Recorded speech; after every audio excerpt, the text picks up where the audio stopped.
Donc, nous allons prendre nos Bibles et nous allons poursuivre notre enseignement qui s'intitule « L'homme ne peut voir ma face, ne peut voir ma face et vivre ». Ok? Donc, hier, j'avais fait une petite nuance, j'avais dit « L'homme ne peut me voir et vivre ». Mais l'enseignement va être « L'homme ne peut voir ma face et vivre ». Je m'explique, on verra par la suite pourquoi est-ce qu'on a ajouté cet élément-là, qui est très important. Vous voyez, parce que ici, il s'agit de voir réellement la face de Dieu. Vous voyez, c'est-à-dire que lorsqu'on voit la face de Dieu, l'homme ne peut plus vivre. Ok?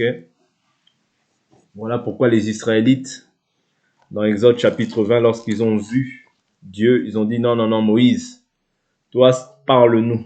Nous ne voulons pas voir Dieu, parce que quand Dieu nous parle, c'est des torrents, c'est des éclairs, il y a des tremblements de terre, donc c'est terrible. Donc, ils ont préféré que Moïse puisse parler, parce que Moïse parlait dans la douceur.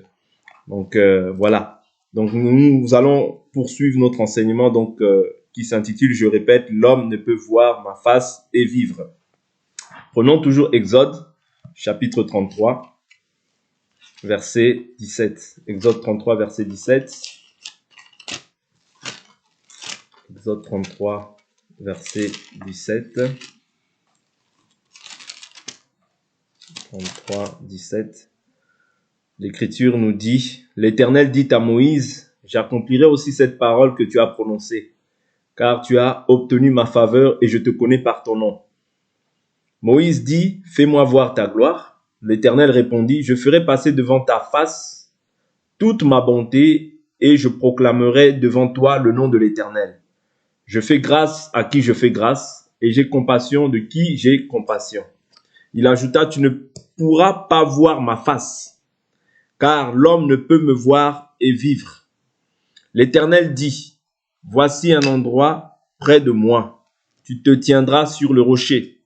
Quand ma gloire passera, je te mettrai dans un creux du rocher et je te couvrirai de ma main jusqu'à ce que j'aie passé. Puis je retirerai ma main et tu me verras par derrière, mais ma face ne pourra pas être vue. » Amen. Donc ici, nous voyons que la face de Dieu ne peut pas être vue. Parce que lorsque on voit la face de Dieu, ce qui s'ensuit, c'est la mort. Et la Bible nous dit, je n'ai pas l'écriture, mais la Bible nous dit que toute la nation d'Israël était incirconcise. Voilà pourquoi Jésus dit, tous ceux qui sont venus avant moi, sont des brigands. Est-ce que vous comprenez? Jésus dira, tous ceux qui sont venus avant moi sont des brigands. Je prends cette écriture rapidement.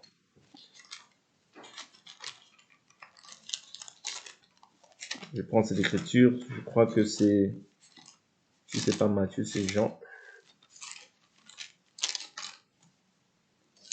Matthieu 10, je crois.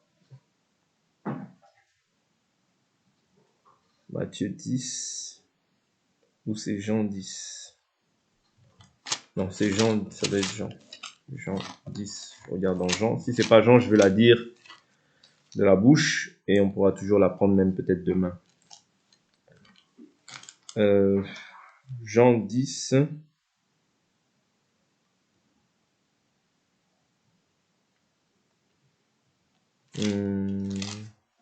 Bon, je la prendrai demain, je la donnerai demain. Je sais que c'est dans Jean, dans le livre de Jean. Je crois que c'est quand il dit que tu n'as pas vu Abraham. Je la prends. Jean 10, hein? Jean 17. 17, ok. Jean 17. Jésus dit encore, en vérité, je vous le dis, je suis la porte des brebis. Tous ceux qui sont venus avant moi, Jean 10, moi j'ai 8. Tous ceux qui sont venus avant moi sont des voleurs, des brigands, mais les brebis ne les ont pas écoutés. C'est-à-dire que même Moïse, vous voyez, parce que bon, la Bible, nous croyons que Jésus est venu avant, le Christ est avant Moïse. Ouais, le Christ est avant Moïse. Mais Jésus vient dans le temps. Est-ce que vous comprenez? Le Christ est éternel. Le Christ n'a ni commencement, ni fin de vie. Mais Jésus a un commencement. Est-ce que vous comprenez? Parce qu'il faut faire une distinction entre Jésus et le Christ. Le Christ, c'est l'Esprit éternel, c'est l'Esprit créateur. Jésus, c'est la manifestation de Dieu dans la chair qui vient dans le temps. pour accomplir en fait la purification des péchés, pour relever l'homme qui était sous la domination, sous l'emprise du péché. Vous comprenez? C'est très important de comprendre ça. Donc, Jésus a un commencement. Ouais. Mais Christ n'a pas de commencement. Voilà pourquoi nous croyons que même Moïse, bien que le Christ avait un commencement, nous croyons que même Moïse, ouais, n'était pas circoncis. Bien qu'il est sauvé, mais la Bible dit que la nation d'Israël tous n'étaient pas circoncis. Vous comprenez? Donc, c'est par Christ que eux tous trouvent la justification. Mais ce n'est pas notre sujet, mais c'est juste un aspect pour nous faire comprendre, en fait, que l'homme ne peut me voir ma face et vivre. Parce que c'est lorsqu'on voit la face, en réalité, de Christ, que la mort est constatée au péché. Voilà pourquoi Israël, bien qu'ils marchaient avec le Seigneur, bien qu'ils étaient le peuple de Dieu, mais n'ayant pas l'esprit en eux, n'ayant pas l'esprit en eux, à part pour certains les prophètes, vous voyez, par les prophètes, parce que la Bible nous dit que les prophètes dans le livre de 1 Pierre, la Bible nous dit que les prophètes qui ont fait leurs recherches, cherchant à sonder l'époque du Christ, je prends cette écriture rapidement et je vais avancer par rapport à notre thème. 1 Pierre, je prends 1 Pierre rapidement, ça va nous aider. Voilà. 1 Pierre chapitre 1 verset 10. Les prophètes qui ont prophétisé au sujet de la grâce qui vous était destinée ont fait de ce salut l'objet de leur recherche et de leur investigation.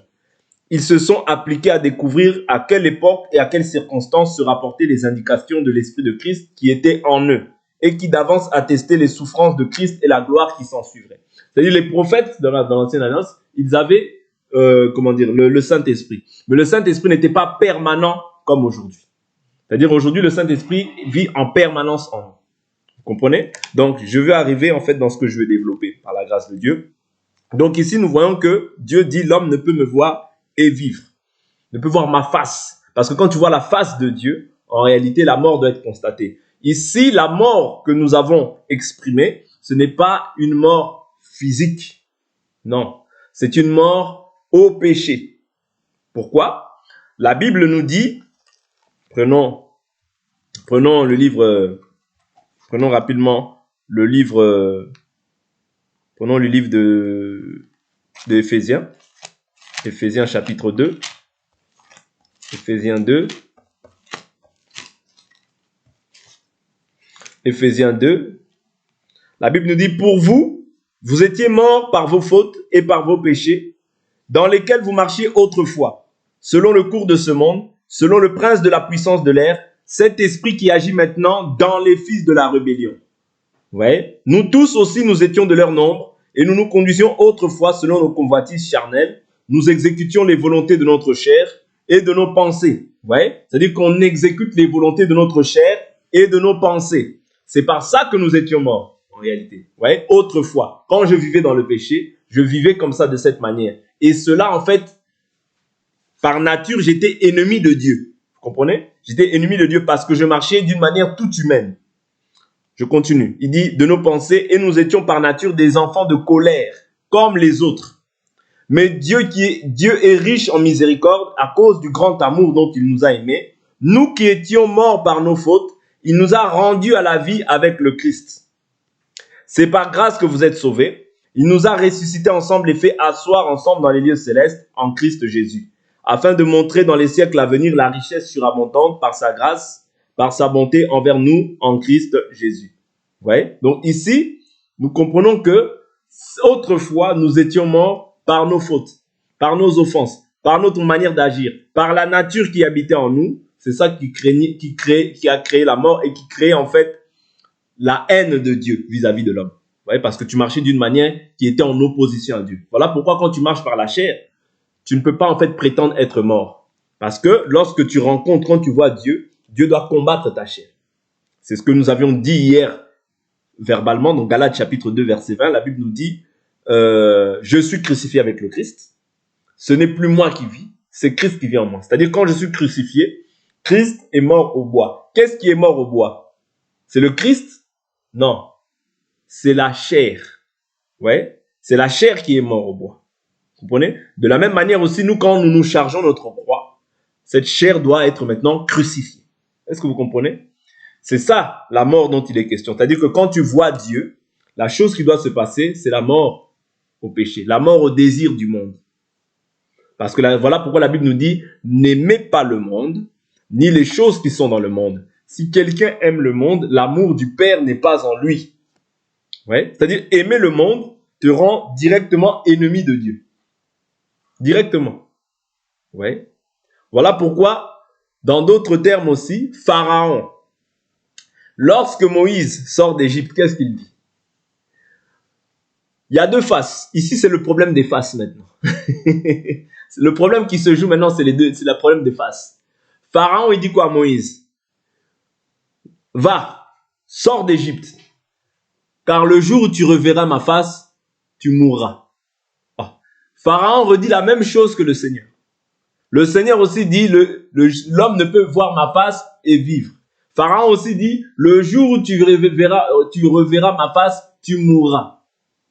Donc on comprend que Pharaon, quand Israël était esclave en Égypte, Pharaon ne permet pas, dit à Moïse, va, sors. Mais le jour où tu reverras ma face, tu mourras aussi. Mais de quelle mort il parle ici? Et de quelle mort en fait le Seigneur parle? Donc nous avions vu que le Seigneur, lorsqu'il dit que le jour où tu verras ma face, l'homme ne peut voir ma face et vivre. C'est-à-dire que lorsqu'on parle en fait dans le cadre de Dieu, il y a aussi une face que tu dois voir. Or, la face que nous devons voir, nous allons le voir après, c'est la face de Christ. Quand tu vois la face de Christ, tu dois être mort au péché. C'est-à-dire, quand on parle de la mort, on constate en fait qu'un homme n'a plus de vie. Parce que celui qui veut garder sa vie, la perdra. Celui qui veut garder sa vie, celui qui veut garder sa vie dans ce monde, la perdra. Et celui qui perdra sa vie dans ce monde, la retrouvera. Vous comprenez? C'est-à-dire, la mort au péché, la mort au désir du monde te donne en réalité la vie en Christ. Vous comprenez? Mais si tu gardes ta vie dans ce monde, tu mourras. Vous comprenez? Or, Pharaon, prenons l'écriture, Exode chapitre 10, parce que là c'est un problème de face. Maintenant, à chacun d'entre nous de savoir, ta face, elle est fixée sur qui? Vous comprenez? C'est un problème de face. Donc, Exode 10, verset 27. Exode 10, 27.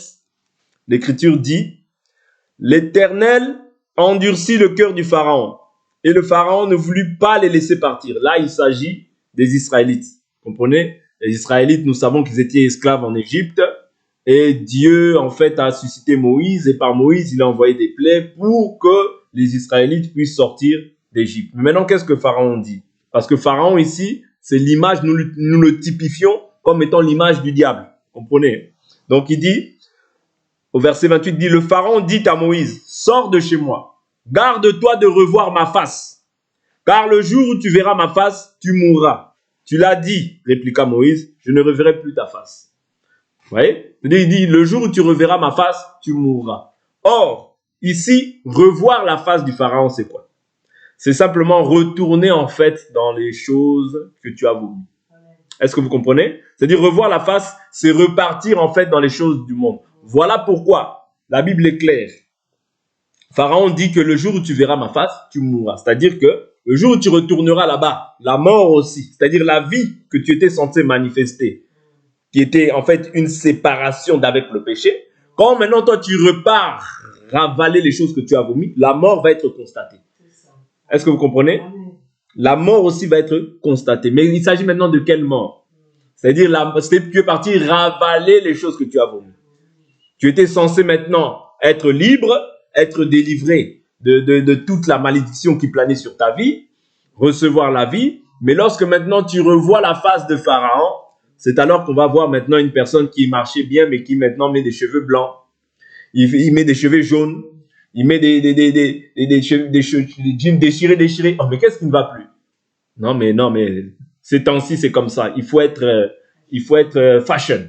Vous comprenez? Donc, tu repars en fait dans les choses que tu as vomi. C'est ça que la Bible nous dit. La Bible, la truie à peine lavée est partie se vautrer dans le bourbier. C'est-à-dire, tu es reparti dans la boue. Pourquoi? Parce que tu as reparti voir la face de Pharaon. Parce que quand tu vois la face de Pharaon, tu dois aussi mourir. Tu dois perdre en fait la vie de la sainteté. Tu dois perdre la vie de la justice. Or, voilà pourquoi la Bible est claire, nous dit, dans 2 Corinthiens 6, verset 14, la Bible nous dit, ne formez pas un attelage disparate avec les incroyants. Pourquoi les incroyants? Parce que les incroyants, même si je peux marcher avec eux, même si je peux manger avec eux à un moment donné dans ma vie, il faut savoir qu'ils ont pour père le Pharaon. C'est-à-dire, chaque homme ou chaque personne doit manifester le fruit qu'il a en lui. C'est tout à fait normal. Vous comprenez? Si je plante un pommier et que ça me donne un manguier, je vais avoir peur. Vous comprenez? Chaque semence doit produire son fruit. Est-ce que vous comprenez? Ce qui est ténèbres ne peut produire que les ténèbres. Ce qui est lumière ne peut produire que la lumière. Tu ne peux pas attendre d'un païen qui produise la lumière. Non, c'est contraire à la bienséance.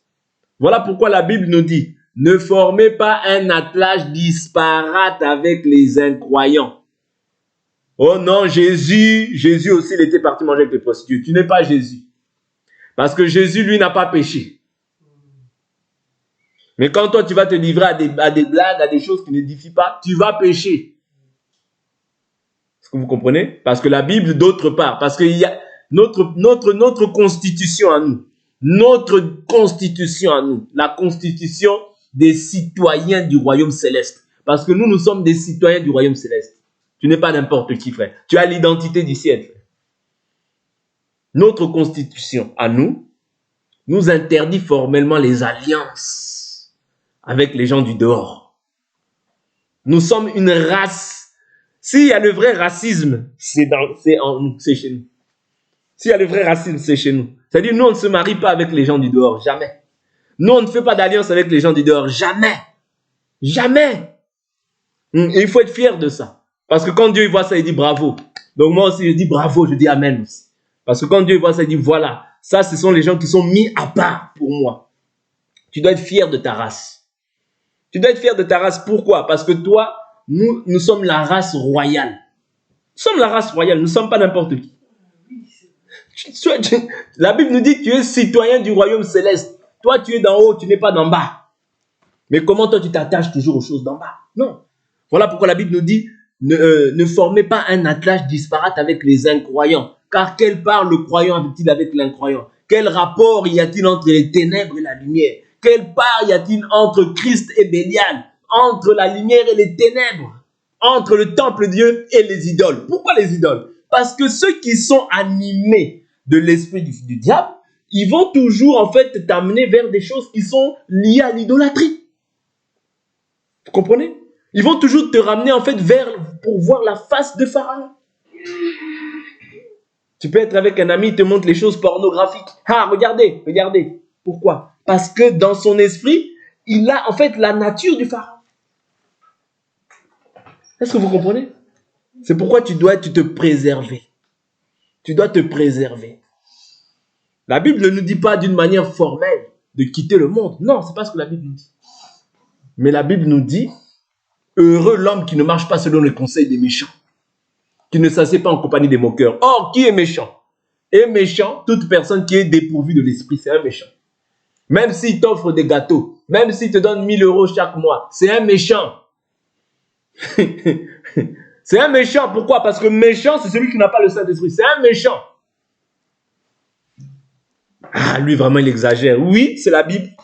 La Bible nous dit quoi? La Bible nous dit, Dieu ne désire pas la mort du méchant, mais il désire que le méchant se repente et qu'il ait la vie. Ah, donc je comprends que tous ceux qui n'ont pas le Saint-Esprit, qui n'ont pas la vie en eux, ce sont des méchants. Et ils sont potentiellement des personnes qui peuvent m'entraîner vers des choses qui sont contraires à notre loi à nous. Parce que nous, notre loi, nous distingue de toutes les nations qui sont à la face de la terre. Notre loi, nos lois à nous distinguent de toutes les nations qui sont à la face de la terre. Et tu dois garder cette loi précieusement. Tu dois être jaloux. Comme Paul dit, je suis jaloux de vous, d'une jalousie de Dieu, car je vous ai fiancé à un seul époux. Comment il les fiance à cet époux-là? Par la parole. Qui, quand ils gardent cette parole, ils se gardent purs pour leur Seigneur.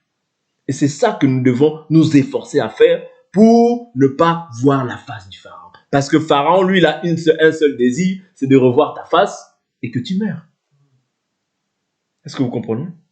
Parce que quand toi tu meurs, vous voyez, c'est la fête en Égypte. C'est la fête en Égypte. Vous voyez, c'est la fête en Égypte. Vous voulez que je vous donne les Écritures? Quand Daniel, quand les Philistins ont réussi à attraper Daniel, ils ont fêté. Ah, Daniel, pas Daniel, pardonnez-moi, Samson. Vous voyez, quand ils ont réussi à crever les yeux à Samson, ah, voilà notre ennemi qui nous faisait la guerre. Vous voyez, ils ont fêté.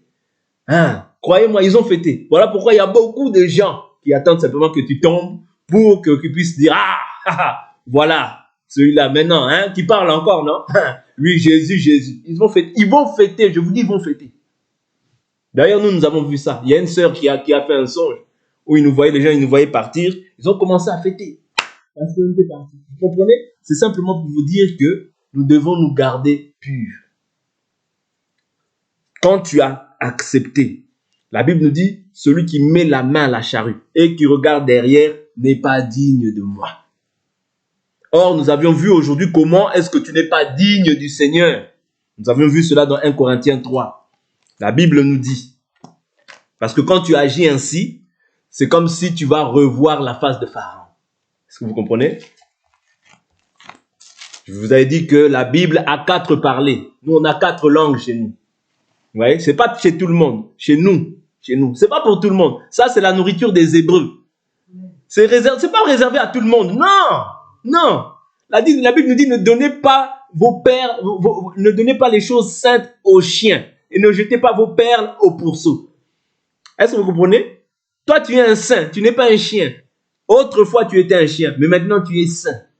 Tu as été lavé, tu es purifié. Tu dois être fier de ça. Non, marcher avec assurance. Dire que non. Toi et moi, on n'est pas du même royaume.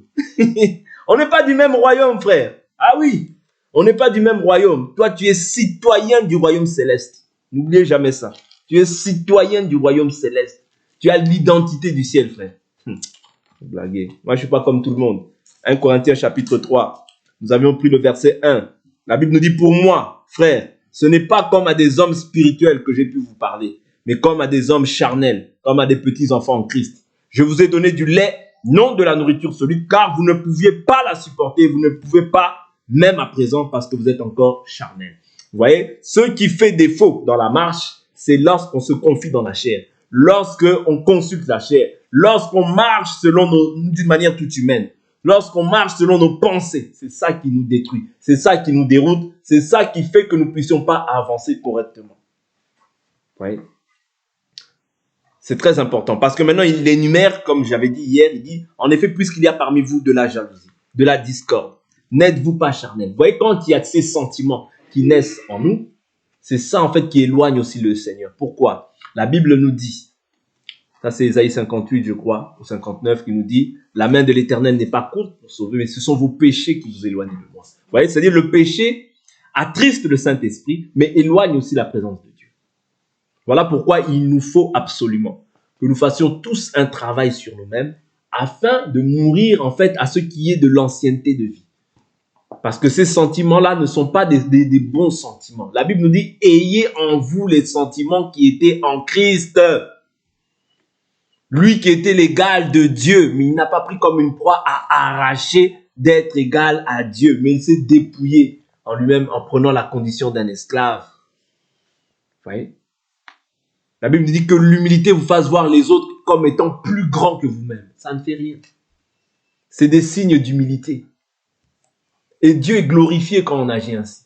Et nous voyons la main de Dieu quand nous agissons ainsi. Pourquoi il y avait, je dis toujours, pourquoi il y avait beaucoup de miracles au temps des apôtres? On est toujours dans la même ère.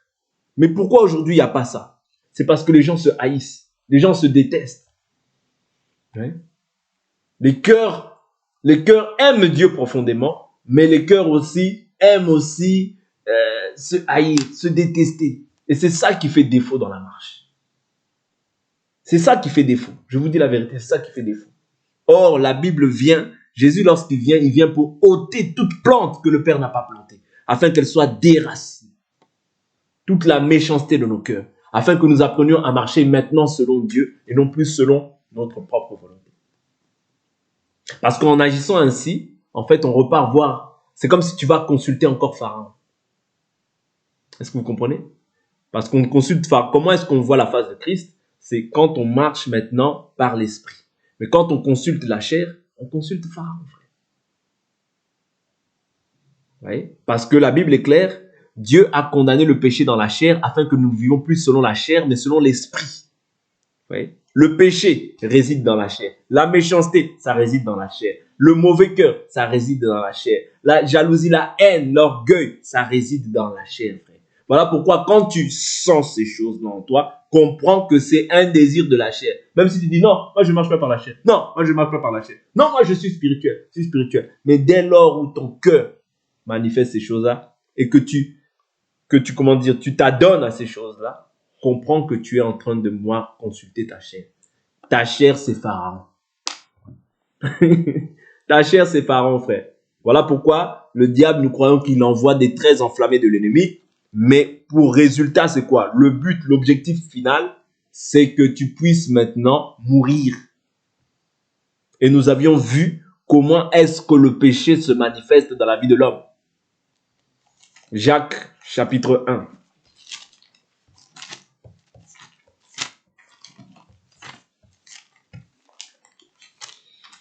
Jacques, chapitre 1.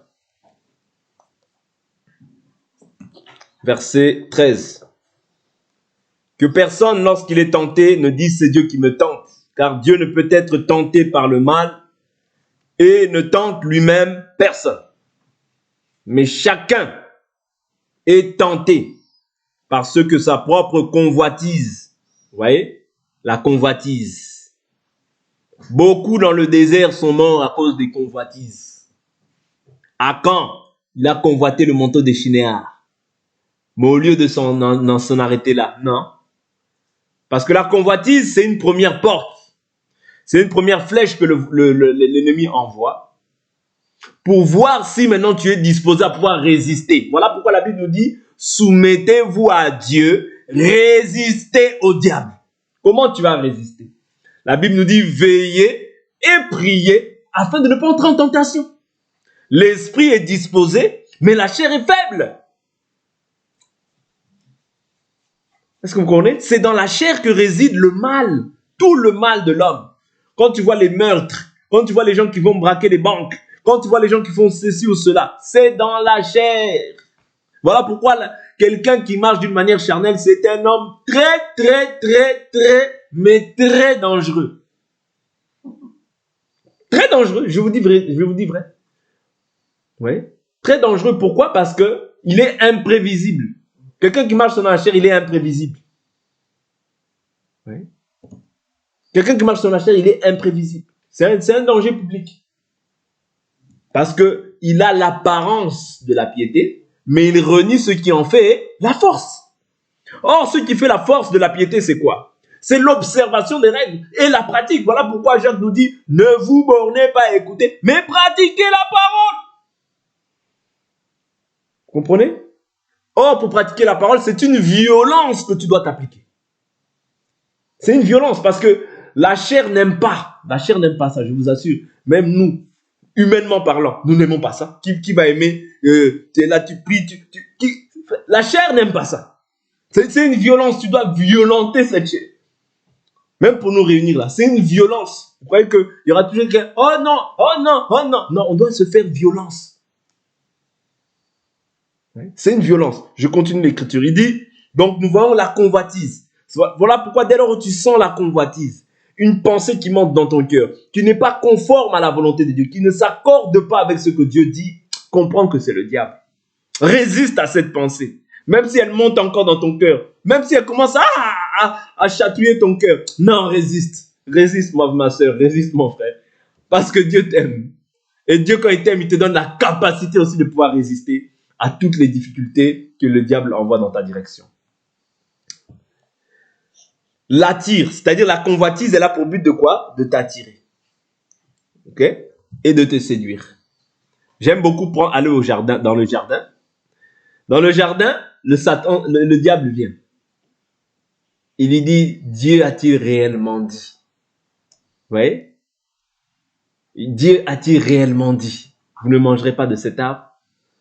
Elle dit, oui, Dieu a dit qu'on ne mangera pas l'arbre de la connaissance du bien et du mal. Elle dit non. Satan dit non. Dieu sait que le jour où vous en mangerez, vous deviendrez comme des dieux, connaissant le bien et le mal. Ce qu'il a dit n'était pas faux, mais je vous ai dit comme ça vient du diable. Comme il est menteur, il est père du mensonge. Tout ce qu'il dit, c'est faux. Mais ce qu'il a dit là, ce n'était pas faux. Parce qu'on comprend que connaître, être Dieu, être un Dieu, c'est quoi? C'est connaître le bien et le mal. Voilà pourquoi aujourd'hui, quand même quelqu'un te fait du mal, oh non, je ne savais pas, j'avais fait exprès. Non. Accepte, dis simplement que je savais, mais pardonne-moi. Vous comprenez? Parce que être un Dieu, l'Écriture nous dit, c'est connaître le bien et le mal. Quand tu es Dieu, tu es un Dieu. Parce que la Bible nous dit, j'avais dit, vous êtes des dieux. Mais vous mourrez tous comme des hommes. C'est-à-dire que quand tu as maintenant Dieu en toi, tu es à même de pouvoir connaître le bien et le mal. Ouais. Tu ne peux plus, en fait, justifier les actions que tu fais qui sont mal, qui sont mauvaises, du moins. Ouais. Donc, je continue, je finis cette écriture, on va s'arrêter là. Il dit, donc, que chacun est tenté parce que sa propre convoitise l'attire et le séduit. Donc, le diable, quand il vient dans le jardin, c'est pour attirer, c'est pour séduire. Mais pour produire quoi? Au final, à la finalité, c'est pour produire la mort. Vous voyez, il dit quoi? L'attire et le séduit, verset 15. Puis la convoitise, lorsqu'elle a conçu, elle enfante quoi? Le péché. Ouais. Donc là, il y a une convoitise. La convoitise attire, séduit, mais elle doit concevoir quelque chose. Parce que la convoitise peut être aussi une semence. Or, la semence, c'est aussi une parole. Une parole que tu peux recevoir peut être aussi une forme de convoitise. Elle va t'attirer, elle va te séduire. Et si c'est une parole qui ne vient pas de Dieu, tu mourras par la suite. Vous voyez? Parce qu'il y a une parole qui donne la vie, mais il y a une parole qui donne la mort. Ok? Donc, lorsqu'elle enfante le péché parvenu à son terme, maintenant engendre quoi? La mort. Vous voyez, ça c'est le processus de destruction par excellence pour pouvoir t'éloigner en fait de la volonté du Seigneur. Voilà pourquoi nous avons pour objectif de demeurer ferme. Ouais. Et de demeurer en fait, comme le Seigneur l'a dit à Moïse, personne ne peut me voir et voir ma face et vivre. Or, dès lors où tu as vu la face de Christ, la mort au péché doit être constatée. La vie ancienne doit être enterrée. Voilà pourquoi, quand tu es en Christ, la Bible nous dit, le salaire du péché, c'est la mort. Mais le don gratuit de Dieu, c'est la vie éternelle en Christ Jésus. La mort, par définition, c'est quoi? Bibliquement parlant. Ouais. Bibliquement parlant, la mort au péché, c'est quoi? C'est la séparation entre tout ce qui est chair et tout ce qui est esprit. Tout simplement. Ouais. Parce qu'un mort, par nature, c'est celui qui n'a plus de vie. On peut te taper, tu ne réponds pas. Tu peux taper un cadavre, il ne répond pas. Tu peux l'insulter, il ne répond pas. Voilà pourquoi nous croyons que Jésus, à la croix, la créature, l'a frappé. Ce que Jésus a créé, mais ils l'ont frappé, ils l'ont craché dessus. Mais Jésus n'a pas répondu. Pourquoi? Parce qu'il était mort au péché. Il n'a pas commis le péché, mais il a été humilié par sa créature. C'est ce niveau-là que nous devons nous efforcer d'atteindre chaque jour pour pouvoir être agréables au Seigneur. Donc on s'arrête là pour aujourd'hui et on va prier. Que Dieu nous garde.